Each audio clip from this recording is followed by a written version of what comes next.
A truce ends. Within hours, military action resumes, as does the heated rhetoric. In his latest comments, the Russian president said Ukraine had shunned the road to peace.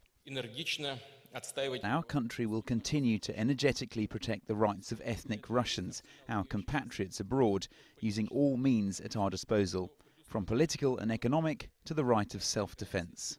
Earlier, there was confirmation that Ukraine's military was moving again against separatists in the east from Ukraine's parliamentary speaker. This morning, an active phase of the anti-terrorist operation has been renewed.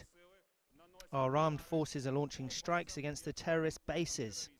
President Poroshenko told Ukraine he had dropped the ceasefire to free it from terrorists and marauders. A four-way phone call with Vladimir Putin and French and German leaders failed to persuade him to extend the truce.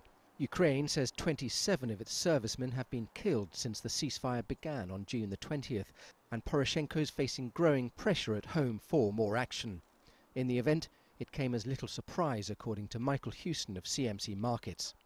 Was the ceasefire ever on? That's the biggest question. There's been so many breaches over the past few weeks. I think the fact that Mr. Poroshenko has called off the ceasefire doesn't really change an awful lot.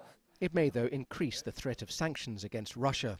EU leaders said on Friday they were ready to adopt more punitive measures, possibly targeting new people and companies with asset freezes as early as next week.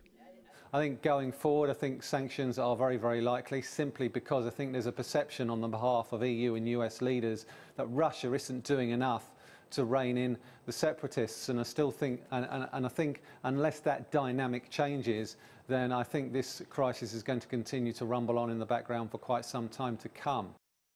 Slavyansk is one town where sporadic fighting continued during the truce. Ukrainian forces say they also foiled a separatist plot to blow up the local railway further north in Kharkiv. Confirmation, if needed, that Ukraine's truce and hopes for peace were shaky at best.